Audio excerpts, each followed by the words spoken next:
नमस्कार बंधुगण आपण मानक मो चैनल को स्वागत और आपण मैंने नुआ कर देखुन मो चैनल को सब्सक्राइब करेंगे और बेल आइकन को दबाई देवे।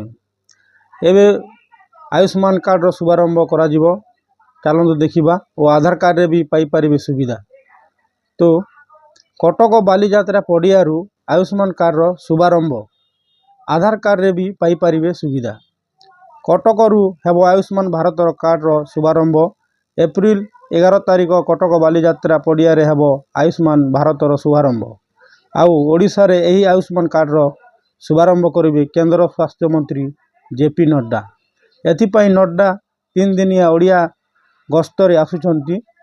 10 तारिख दिन विलंबित राति रे भुवनेश्वर पहुँचे आउ 11 तारिख दिन योजनार शुभारंभ करेंगे।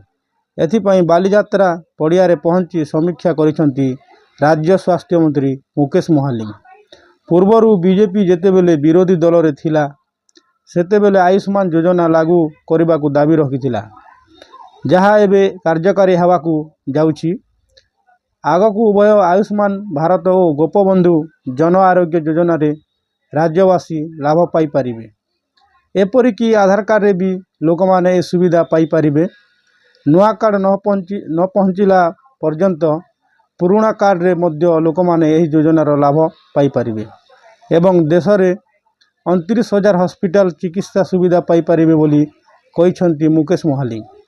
एही शुभारंभ कार्यक्रम रे जोग देवे केंद्र स्वास्थ्य मंत्री जेपी नड्डा, मुख्यमंत्री मोहन चरण माझी, 2 उपमुख्यमंत्री प्रभादी परिडा और कनक वर्धन सिंह देव, यासह 3 जन केंद्र मंत्री धर्मेंद्र प्रधान, अश्विनी वैष्णव एवं जुएल ओरामा।